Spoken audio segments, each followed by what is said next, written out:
Tema bulan ini tetap masih di serve. Saya mau ambil serving community. Bagaimana kita melayani komunitas kita. Tapi dalam konteks ini, konteksnya adalah kontekstualisasi Injil. Bagaimana Injil, apa yang kita punya, itu bisa diterima dalam konteks kita sehari-hari. Yang bahayanya adalah gini, kita ini kelihatannya sangat rohani, tapi nggak nyambung sama sekitar kita. Nah kalau kita lihat hari-hari ini kita ya saudara, kita bisa lihat bahasa-bahasa yang ada di sekitar kita, nggak ada yang bagus. Ini saya ambil beberapa artikel headline yang ada di macam-macam deh. Ada santri yang memperkosa santriwatinya, 41 orang. Saya nggak bisa habis pikir itu. Saudara, 8 triliun loh untuk BTS itu. Waktu baca itu, ini coba cek hati saudara ya. Waktu baca itu saudara gini, luar biasa gitu. Dan yang diduga pelakunya orang percaya. Aduh. Gaya hidup pendeta yang ada kasusnya di Surabaya. Pokoknya bertindak asusila untuk anak jemaatnya. Anak jemaatnya. Hati-hati sama pendeta.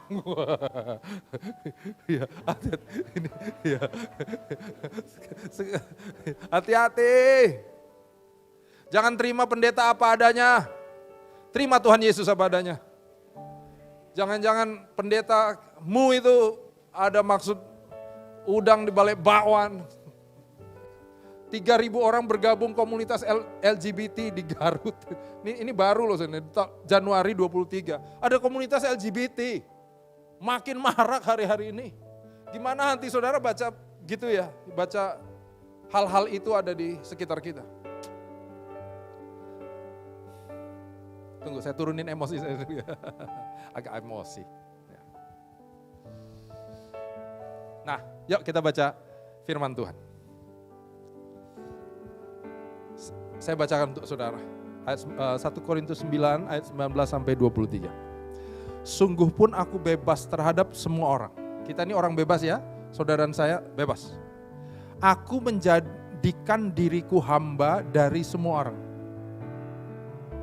Baru dalam 2 kalimat ini saya udah bacanya aduh saudara. Supaya aku boleh memenangkan sebanyak mungkin orang. Paulus sih. Baru 1 ayat nih saudara. Demikianlah bagi orang Yahudi, aku jadi seperti orang Yahudi. Paulus orang Yahudi. Supaya aku memenangkan orang-orang Yahudi. Bagi orang-orang yang hidup di bawah hukum Taurat, aku menjadi seperti orang yang hidup di bawah hukum Taurat. Sekalipun aku sendiri tidak hidup di bawah hukum Taurat. Supaya aku dapat memenangkan mereka yang hidup di bawah hukum Taurat. Amin. Ayat 21, bagi orang-orang yang tidak hidup di bawah hukum Taurat, aku menjadi seperti orang yang tidak hidup di bawah hukum Taurat. Sekalipun aku tidak hidup di luar hukum Allah, karena aku hidup di bawah hukum Kristus. Ada satu hukum yang lebih dibanding hukum Taurat, namanya hukum Kristus. Dia lebih mulia gitu. Supaya aku dapat memenangkan mereka yang tidak hidup di bawah hukum Taurat. Ya. Saudara, kalau kita datang sama orang dengan level dengan level yang berbeda, kita nggak pernah bisa nyambung. Itu yang Paulus lagi ngomong loh. Ayat 22 bilang, bagi orang-orang lemah aku jadi seperti orang lemah. Seperti orang lemah. Supaya aku dapat menyelamatkan yang lemah. Kalau ada yang sedih, datang lagi sedih sama saudara, jangan gini, udah jangan sedih, sukacita. Tuhan sumber sukacita kita, jangan sedih. Aku aja gak sedih, ya kan kamu. Jangan gitu. Kita seperti orang yang sedih, oh iya ya. Kamu sedih ya, waduh. Kita nggak bisa ikut merasakannya, tapi paling tidak kita berusaha ada di level yang sama. Bagi semua orang aku telah menjadi segala-galanya, tuh lihat. Supaya aku sedapat mungkin memenangkan beberapa orang dari antara mereka. Terus, segala sesuatu itu aku lakukan karena apa? Gereja ini, amin? Enggak. Karena Injil. Jangan melayani karena ada kita semua, enggak, karena ada Tuhan. Ayat terakhir 24, tidak tahukah kamu bahwa dalam gelanggang pertandingan semua peserta turut berlari, tetapi hanya satu orang saja mendapat hadiah? Karena itu larilah begitu rupa sehingga kamu memperolehnya. Lihat ini saudara. Kontekstualisasi itu mau nggak mau pasti kita harus lakuin. Mau nggak mau, harus kita lakukan. Masalahnya pilihannya cuma itu, kita melakukannya dengan benar, dengan baik, atau kacau, atau buruk. Orang Kristen, hidupmu mau engkau bagi itu udah pasti. Orang, kita nggak bilang kita Kristennya, orang lihat, wah Kristen. Muka-muka ada K-nya dan salibnya di jidat saudara. Iya. Cuma masalahnya sekarang, kita mau yang benar apa yang kacau ya? Yang baik atau yang buruk? Ya. Untuk itu saya mau ngajak saudara ada dalam dua hal besar. Yang pertama, mari kita mengenal siapa yang Tuhan taruh di sekitar kita. Oke ya, mengenal.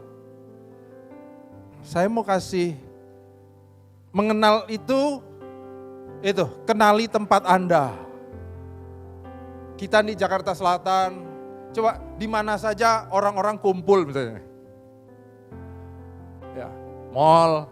Orang Jaksel tuh mainnya di mall. Bukan karena mallnya, tapi karena kita nyari AC.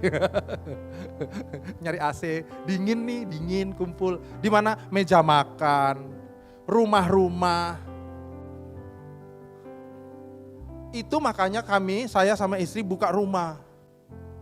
Karena itu bahasa kita di Jakarta Selatan. Oke? Di mana kita kerja? Kita ini orang suburb. Arti orang suburb apa? Kami tinggal di pinggiran, kerjanya ke tengah. Untuk orang Jaksel bisa ke Kelapa Gading sewaktu-waktu, itu normal, biasa. Karena kita lintas, setiap hari itu lintas provinsi. Sedap, kayak bus akap gitu. Kalau mau kerja tuh harus ke tengah. Jadi untuk kita ke tengah itu mau ke Kelapa Gading, Jakarta Barat, biasa. Saudara tahu ada teman saya nggak pernah ke Bintaro seumur hidupnya. Saya sampai emosi. Rumahnya di Kelapa Gading. Saya kamu pernah ke Bintaro? Bintaro, macet. Seberapa macet sih sama tempat lo? Ya. Saya sampai emosi banget tau nggak? Dia nggak pernah karena alasannya macet katanya. Saya malas ke Bintaro. Udah pernah belum? Ya ampun.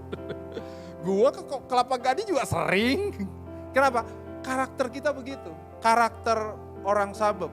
Ini mari kita kenali ya. Tempat belanja kita, tempat kumpul kita. Bagaimana kita membentuk Jaksel itu ya kayak gitu. Kenapa orang tinggal di pinggiran? Nah, saudara kita mengerti dong, berarti tingkat ekonomi kan ke pinggiran. Nyari rumah agak murah sedikit, tapi punya akses ke tengah gitu. Waktunya banyak di jalan untuk sampai ke rumah. Makanya kita gereja ini memang secara sengaja, bukan nggak sengaja loh saudara. Kita dengan sengaja mendoakan tempat kita di sekitar TB Simatupang. Kenapa? Karena untuk orang Jaksel, selatan itu mentoknya tuh Pondok Indah ke sini. Pondok Indah ke sana, untuk Jaksel itu kota, pusat. Jadi kalau ada orang bilang, rumah aku tuh di Jaksel, di mana? Karet.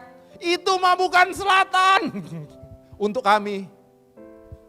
Perjelas yang kita jangkau, waktu kita tahu mengenal tempat kita ngerti siapa yang akan kita jangkau. Kita nggak maksa-maksa. Saya nggak akan maksa teman-teman yang jauh untuk harus ke sini. Tapi kita kalau ada, kita akan memikirkan gimana kita mulai menggembalakan dengan lebih baik. Karena memang fokus kita nggak di ibadah minggu kan saudara. Apa yang membuat kita berbeda, itu mulai kita pikirin tuh. Apa yang memotivasi kita ada di sini? Apa identitas kita? Yang saya temukan hari ini bahwa yang dahsyatnya gini ya saudara. Identitas kita hari ini ada di sini selalu yang paling kuat adalah family. Kekeluargaan. Ya. Jarang ada yang kesini tanpa melihat nilai itu. Kuat di tengah kita. Untuk itu mari saya percaya kita akan ada terus di sana. Nilai kekeluargaan. Ya. Masa, maksud saya membedakan masa ini apa? Sejarah, musim hidup kita. Ya. Saya suka dengan kata ini, narasi budaya. Setiap kita di Jakarta, kita ini ya, kita bawa narasi budaya masing-masing. Nah, rata-rata kita adalah pekerja kelas menengah.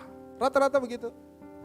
Makanya bahan-bahan kita adalah bagaimana kita meningkatkan kualitas kita yang mungkin bekerja dengan orang lain. Dibandingkan dengan bagaimana kita berbicara tentang usaha, mungkin presentasinya lebih dikit di tempat ini. Amin ya. Itu kenapa? Karena kita mau mengenal siapa yang ada di sini. Coba saudara, kenali di sekitar saudara. Makanya hari ini kita di home mengarahkan penginjilan enggak di gereja, tapi di kelompok LCC. Kenapa? Karena ternyata melalui hubungan kekeluargaanlah kita bisa merangkul lebih banyak orang. Dan orang Jakarta Selatan selalu melalui hubungan. Ya. Teman ajak teman, tahu dari IG nanya, ya. Dari temanlah kita saling kumpul di sini. Oke?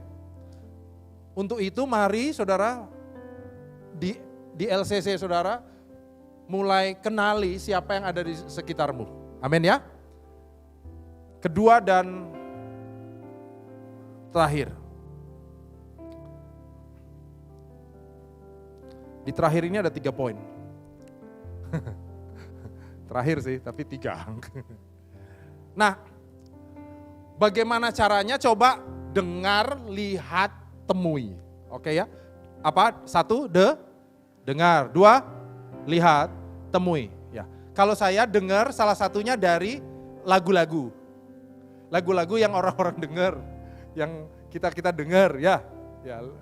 Teman-teman yang melayani, mari peka juga dong. Kita punya kepekaan supaya kita bisa melayani itu. Pekaan ternyata di sekitar kita banyak yang itu soal kesehatan mental, soal penolakan, soal luka yang harus disembuhkan. Itu sebuah kebutuhan loh. Kalau kita bisa ada dalam porsi itu, nggak usah yang luar-luar dulu, mungkin family, jangan-jangan kita yang buat orang luka. Bertobat. Lihat momen budaya hari-hari ini, konser di mana-mana loh saudara. Coba deh. Dan kita anak-anak selatan suka banget ya enggak? Tapi kalau saudara lihat, memang generasi di bawah suka itu, suka sebuah. Nah, buat hubungan, temui makanya. Ya. Coba cari cara untuk interaksi. Kalau lihat ada orang sendiri gitu, pikirin gimana ya interaksi sama dia. Taunya suatu kali dia datang pakai sepatu Keds yang paling bagus. Langsung puji itu. Wah ini sepatu Keds yang saya udah lihat selama ini loh. Dia, oh ya sudah gitu ya. Gak apa-apa, yang penting usaha. Mungkin orangnya cuek banget ya. Mungkin orangnya cuek banget, ya gak apa-apa, yang penting usaha gitu loh. Temui, jangan takut. Yes but no. Apa artinya? Gini loh saudara. Kalau ada teman kita, ini cara kita bisa menceritakan kemuliaan Injil untuk orang tanpa menolak dia. Haleluya. Jadi misalnya, tau gak, kantor aku kalau kerja, itu mati-matian. kami itu dedikasinya untuk kantor loh. Ya, kami dedikasinya untuk kantor tuh luar biasa. Saudara jangan gini langsung. Jangan gitu. Tuhan yang luar biasa gitu. Enggak usah langsung saudara. Yes dulu. Oh iya betul. Iya. Kita itu harus kerja keras. Itu kan firman Tuhan. Kerja keras tuh. Tapi satu lagi. Kalau kita kerja keras tanpa Tuhan, nah masalahnya itu bro. Gitu saudara. Yes dulu baru masukkan no-nya. Jadi kalau ngomong yes and katanya. Jangan yes but. Iya tapi, nggak usah. Begitu tapi dia males. Tapi waktu iya kalau kerja keras dan kamu bersama Tuhan, nah dan ya. Itu dahsyat. Anak-anak saudara protes ke saudara, "Pah, Mah, aku gak mau ke gereja." "Kenapa nak?" "Aku capek." "Iya, kelihatannya kamu capek. Dan tahu gak, kami semua capek." Gitu. Capek loh. Apalagi papa mama bawa kamu, itu capek banget. Tapi hari ini kita ke gereja, bukan justru kita mau bilang, kita mau kasih sama Tuhan, Tuhan bahkan capek pun aku mau datang sama Tuhan. Value itu saudara yang dikasih. Anak sekolah minggu, anak-anakmu datang keluar, "Pah, Mah, aku minta persembahan nih." Oh enggak, yang "Pak, aku minta 2.000 persembahan." 2.000 untuk persembahan. Saudara, jangan langsung, "Jangan 2.000, enggak benar." Enggak. "Oh iya 2.000 ya." Buka dompet saudara, lihat nih, ada 2.000, 5.000, 10.000. Kita belum ngambil lagi kan. Menurut kamu, mana yang lebih besar, lebih berharga? Dia mikir, 5.000. Enggak, 10.000. Kalau ngasih untuk Tuhan, kasih yang terbaik. See? Hidup kita harus jadi nilai yang lebih mulia. Yes, but no-nya itu sesuatu yang firman Tuhan. Haleluya.